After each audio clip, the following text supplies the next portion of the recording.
UFC 317 Topuria versus Oliveira. Quick pick predictions. The main event for the lightweight title. The co-main for the flyweight title. We're going to go through bottom to the top and give you my quick breakdown and prediction for every single fight on this card. Jacoby Smith and Nico Price.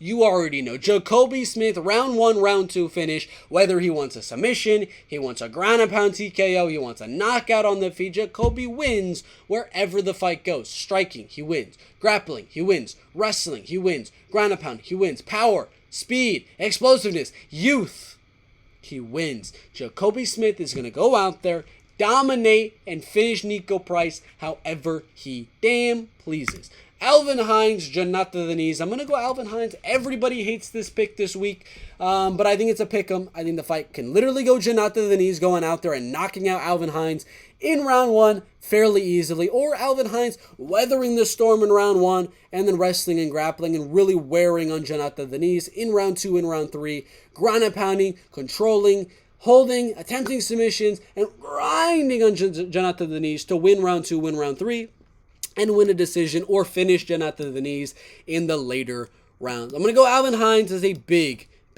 underdog in the later rounds. Cedricas Dumas taking on Jackson McVey. Jackson making his debut, 26 years old, 29 years old. Height advantage for Jackson and reach advantage for Dumas. Jackson is a southpaw most of the time.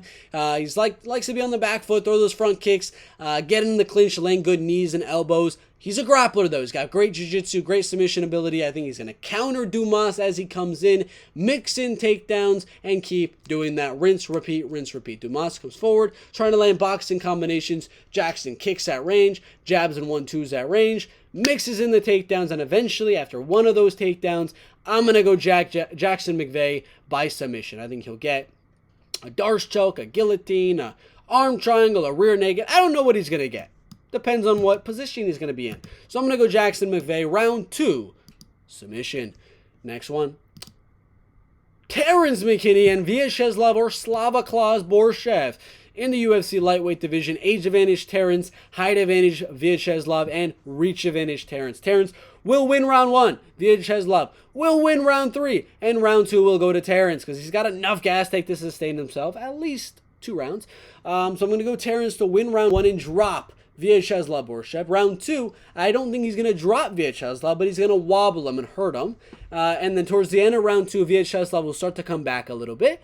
But Terrence will win round 1, win round 2. And Vyacheslav will be forced to really come forward on the very tired and exhausted Terrence McKinney. Terrence is a guy that gasses out every single fight. I think round 1, round 2, Terrence is going to lay bombs on Borshchev. Borshchev is going to survive. And in round 3, Borshchev is going to land some big shots on Terrence McKinney. And Terrence McKinney is going to survive by wrestling. Everybody doesn't know it. He's actually a wrestling background. He's got a wrestling background. So I think in round 3, once he starts to get tired, he's going to clinch up a lot. He's going to wrestle a lot, and he's going to survive. Round 1, round 2, Terrence. Round 3, Vyacheslav. I got a Terrence McKinney decision win.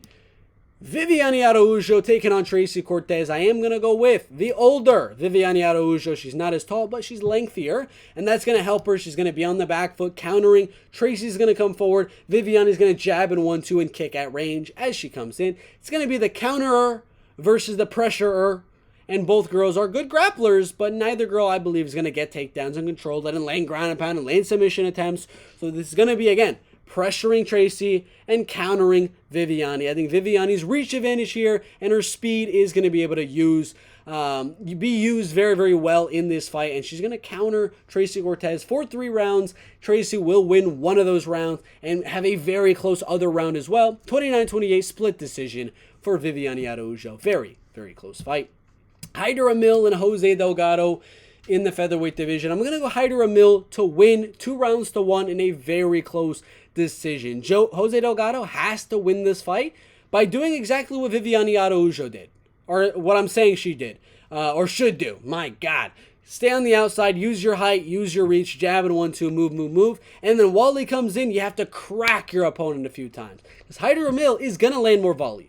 He's going to get inside. He just robs his way forward, and he's going to land more volume on you. So Jose needs to land big shots every single round if he wants to win. I think Haider evades them, uses his head movement and gets inside, lands more volume, stays away from some of the big shots of Jose Delgado. I think this is a 3-round striking affair, and I got Haider Amil with the pressure boxing by 29-28 decision. Gregory Rodriguez and Jack Hermansson in the middleweight division. I'm going to go with Gregory Rodriguez to win round 1 and to win round 2 and Jack to win round 3. We know Gregory has a gas tank problem like we saw in the Jared Cannonier fight, but that was in round 4 when he got knocked out, and he was starting to suffer a little bit in round 3. But he looked really good in round 1. He looked really good in round 2. So I think that's the same here. It looks good in round 1, good in round 2, landing some big shots on Jack Hermansson. Jack's a veteran, so he'll survive.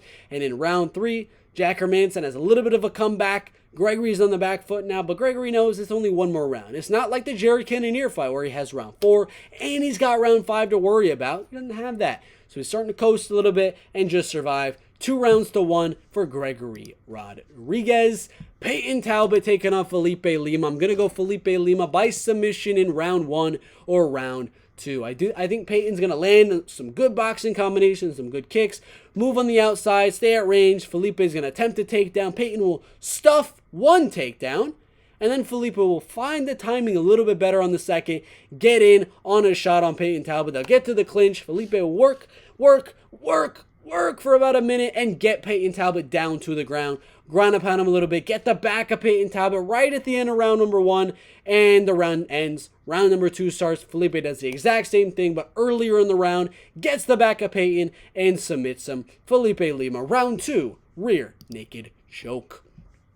Then we got Beneil Dariush, Renato Moicano. I'm going to go Beneil Dariush as the dog to go out there, come forward, put the pressure on Renato Moicano, and land the boxing combinations just like that. Coming off 2 knockout losses, you would say, why would he do that? Renato doesn't have power. All right, Renato doesn't have any knockout power. So Beneil can come forward, he can put on the pressure, and Beneil's got the grappling advantage. Not a lot of people say this or believe this, but Beneil has the clear grappling, wrestling advantage, scrambling advantage, all of that. He has the advantage on the ground. So I think Beneil Dariush will box inside, make the striking very, very even, get inside on Renato, land some good shots, and mix in takedowns and ground and pound. I'm going to go Beneil Dariush, 29-28 decision. Joshua Van and Brandon Royval in the flyweight division. I'm going to go Josh Van to win this fight. Everybody is saying this is a very, very close fight, and I would agree. Royval is taller, he is lengthier, he's a better jiu-jitsu practitioner. Josh Van has amazing takedown defense, better boxing, better volume, and he hits harder. So it's really, can Royval get this fight to the ground at some of the moments in this fight? Can he stay away from the volume and pressure of Josh Van for most of this fight? I don't think he will. I think he will for one of these rounds. I think it's going to be a 29-28 for sure. But can I see him doing that for 10 minutes? Staying at range and really staying on the outside of Josh Van for that long as Josh continues to come forward and land crazy and throw crazy volume, crazy pressure, and defend all of your takedowns. I don't see this fight being a grappling one because Josh's takedown defense is so good. And I see the pressure getting to Royval. Josh is going to get inside and land the bigger, more powerful shots. Maybe Royval lands more volume because he's taller and able to land the shorter shots. But once Josh gets inside, boom, he's going to land the more powerful shots. That's what's going to win it on the judges' scorecards. Josh Van decision. Pantoja Kai, 50-50 fight. Comes down to, can Kai Kara-France defend more takedowns than Pantoja throws? And can he get up from those takedowns as fast as Pantoja throws them? I do believe he will do that a lot. And he will do that very, very well. 48-47, super close fight. I think Pantoja's pressure and volume. The striking will be even. Slight edge to Kai Kara-France, but Pantoja will get those takedowns when he needs it to win the rounds and get the back of Kai Kara-France at many moments and attack submissions. He's going to win this fight by attacking submissions because the striking is going to be even, slightly leaning for Kai Kara-France, but the back control, the ground and pound, the submission attempts, that's what's going to really win it for Pantoja here. And I got him on the judges' scorecards. Main events, Ilia Topuria and Charles Oliveira. I got Ilia Topuria, round 3, TKO. I said it in my other video, I believe Ilia Topuria is going to knock down Charles Oliveira twice. Maybe 3 times. And on the last time, he's going to go to the ground with Charles Oliveira. He's going to ground and pound Charles Oliveira. Charles is going to realize, I can't submit him now. We're sweaty. It's round 3. I can't submit Ilia Topuria. Charles is going to look to get up. Ilia says, okay.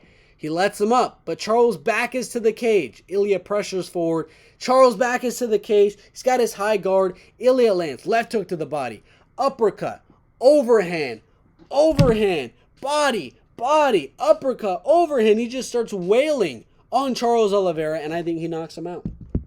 I think he hurts him in round 3, knocks down Charles Oliveira. Charles starts to grapple. His grappling doesn't work. They're too sweaty.